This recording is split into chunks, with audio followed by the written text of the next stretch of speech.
గుంటూరు నగర వాసులకి నిరంతరాయంగా త్రాగునీరు అందిస్తామని కేంద్ర గ్రామీణాభివృద్ధి కమ్యూనికేషన్ శాఖల సహాయ మంత్రి డాక్టర్ పెమ్మసాని చంద్రశేఖర్ స్పష్టం చేశారు.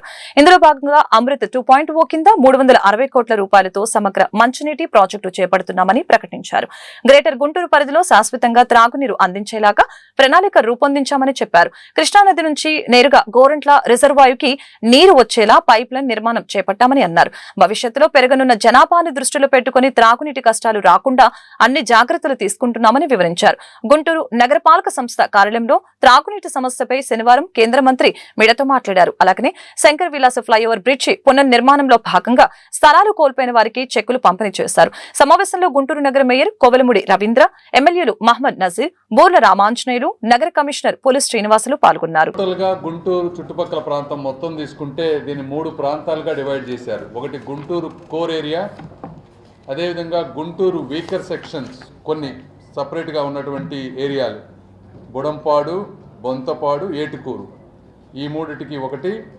తర్వాత మూడోది మర్జ్డ్ విలేజెస్, మొత్తం వచ్చేసి ఒక 10 విలేజెస్.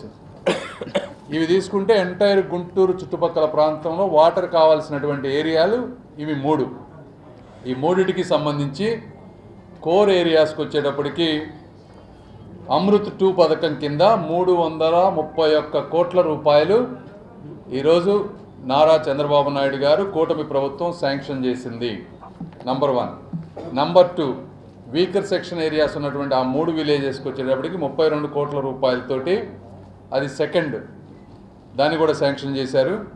తర్వాత థర్డ్ మర్జ్డ్ విలేజెస్కి వచ్చేటప్పటికి UIDF కింద 208 కోట్లు, అది ఫైనల్ స్టేజెస్లో ఉంది. అది అప్రూవ్ అయిన తర్వాత చెప్తాం. ప్రస్తుతానికి గుంటూరు కోర్ ఏరియాకి, వీకర్ సెక్షన్ ఏరియాస్కి కలిపి దాదాపుగా 360 కోట్ల రూపాయలు అప్రూవ్ అయింది. వీటి ఉద్దేశం ఏంటంటే, ఇప్పుడు ఆల్రెడీ మనకి ఈ రోజున పాపులేషన్ తీసుకుంటే 2026 కల్లా 10,65,000 మంది గుంటూరు చుట్టుపక్కల ఉంటారు. 2041కి వచ్చేటప్పటికి 14,80,000, 2056కి వచ్చేటప్పటికి 20 లక్షల మంది గుంటూరు చుట్టుపక్కల ప్రాంతంలో ఉంటారనేది ఎస్టిమేషన్. టోటల్ మనకి కావాల్సినటువంటి వాటర్ డిమాండ్ ఈ రోజున 169 MLD ఉంది. ప్రజెంట్ వాటర్ సప్లై 135 MLD మాత్రమే ఉంది. సో అడిషనల్ కెపాసిటీ వీటన్నిటి దృష్ట్యా 138 MLD అడిషనల్ కావాలి. ఇవన్నిటినీ అంటే ఫ్యూచర్లో ఎటువంటి ఇబ్బంది లేకుండా ఇప్పుడున్న తక్కెళ్ళపాడు ఈ వాటర్ సప్లై ఇది ఇలానే ఉంటుంది.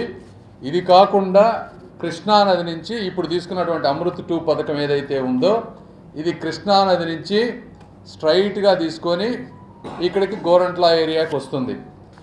ఇందులో కృష్ణానది దగ్గర ఒక పంపింగ్ మెకానిజం ఉంటుంది, గోరంట్ల దగ్గర రిజర్వాయర్లో క్లీన్ చేసి అక్కడి నుంచి పంపింగ్ మెకానిజం ఉంటుంది. ఇదంతా స్ట్రైట్ లైన్ తీసుకుంటా ఉన్నారు. ఇందులో railway lines, national highways, canal క్రాసింగ్స్ని అన్నిటినీ బైపాస్ చేస్తూ ఈ లైన్, ఇది న్యూ వాటర్ లైన్.